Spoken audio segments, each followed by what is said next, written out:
Okay, sequence of pre-flight. This is the Mooney M20K Mooney rocket. It's a 305 instead of a 321. The sequence of pre-flight is normally you start in the cockpit, but as you're walking up to the airplane, before you even get to the cockpit, it's a good idea to look at the airplane over. Might have been a tractor run into it, or a car, or anything else. I had a car run into one of mine. Anyway, you sit in the cockpit, look around, make sure everything looks like it's still where it was when you left it. Might be radios missing or anything else.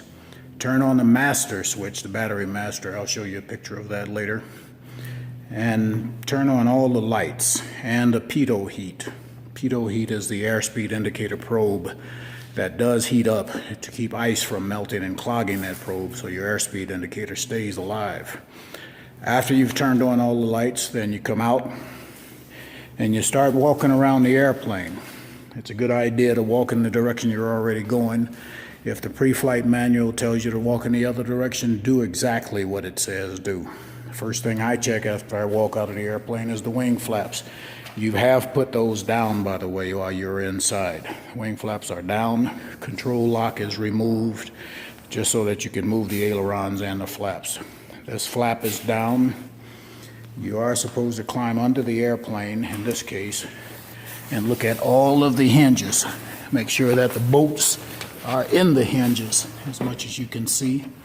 And look at anything else that you can see down below the airplane while you're down here. Looking at brake linings, if you can get in there and take a look at them. And anything else that might be missing or wrong. Looking over the airplane. That fuel sump there, the fuel sump, my finger is almost touching it right here on my fingernail. You're checking to make sure those are not leaking or weeping. And fuel is dyed blue in this case for 100 low lead, 100 octane low lead fuel. And the skin would be blue if there was a leak there.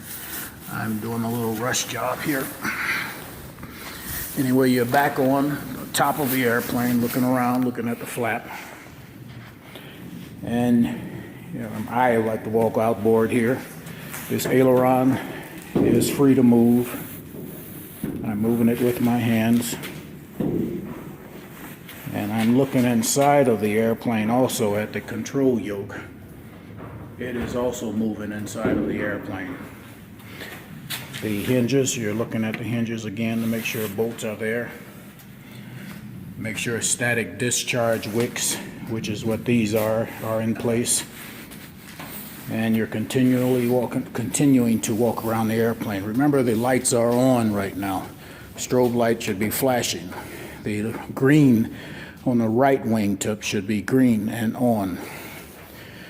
I would make a quick walk around while I'm checking for the lights right now. Checking lights on the other tip to make sure they are flashing. And the red light on the left tip is on. And the tail white light should be on. I have been giving a pitot heat a little time to heat up the pitot tube so that when I go back to it, this white light, tail light, should be on. And the belly rotating beacon should be on under the 6 there. And after I've checked all the lights to make sure that they are on, including the landing light up front in the nose, and I'm checking the pitot heat right now, pitot tube. Sometimes those things will get hot very fast, and they will burn your skin like an iron. And right while I'm here and the power is on in the airplane, I flip the stall warning switch up. This stall warning switch is pushed up by the wind if the airplane gets to an angle of attack that is too high. And should be hearing a beep in there if the power was on. Each time I pull it up. And I'm checking the landing lights. Taxi lights, these 2 lights at the nose should be on if power was on. Then I run back inside the airplane and shut off all the power after looking at fuel gauges. fuel gauges and any other instruments or radios that should be working right now, like the turn coordinator. You might be able to hear its gyroscope spinning. And then I turn master switch it back off, battery master back off. Starting again where I was, looking at the speed brakes. These used to be able to be pulled up manually on some airplanes. It says only electrical operation on this one now.